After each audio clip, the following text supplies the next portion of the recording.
Tonga sao daholo Zanagasikara mbola avy ianareo resaka position le mitsangana indray zany tsika zao hoe ho an'ny kialahy ho andry rehefa le eto ambony eto indry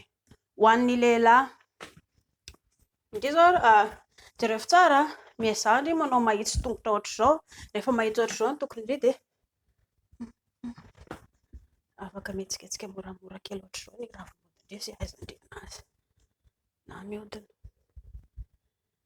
na mihetsiketsika dia ampiova le rindrina kely ao miakatra ohatr'izay na mihodina arakarak'izay tianareo roa jereo tsara fa misy fentanana tsara tarehy zao azo indry amin'ny cercle bisikely mandritra izay indray koa dia rehefa le hoe eto aloha eto i ramose dia tsara foana indry zany zao raha ohatra hoe mihazona rindrina ohatra zao cercle bisikely dia eto ramose mihazona valahany ity valahany ity eto ialahy mihazona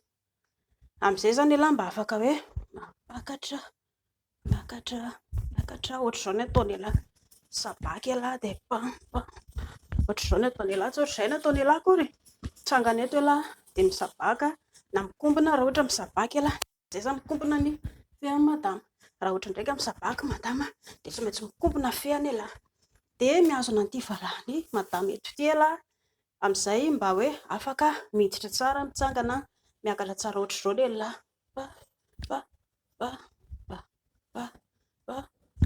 na koa ohatra rehefa misabaka ohatran'izao ialahy dia ohatr'izay ihany dia mihazona le valahany amin'izay fotoana izay madama arakarak'izay ataonareo roa eo na ohatra hoe makato na koa ohatra hoe makato arakarak'izay ao hoe dia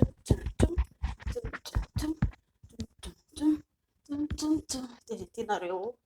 atao amin'izay ao hoe fa ialahy zany mihazona tsara le valahany eto amin'izay mba miditra tsara any ho andrehany koa cercle bisikely mbola izay averiko izay fa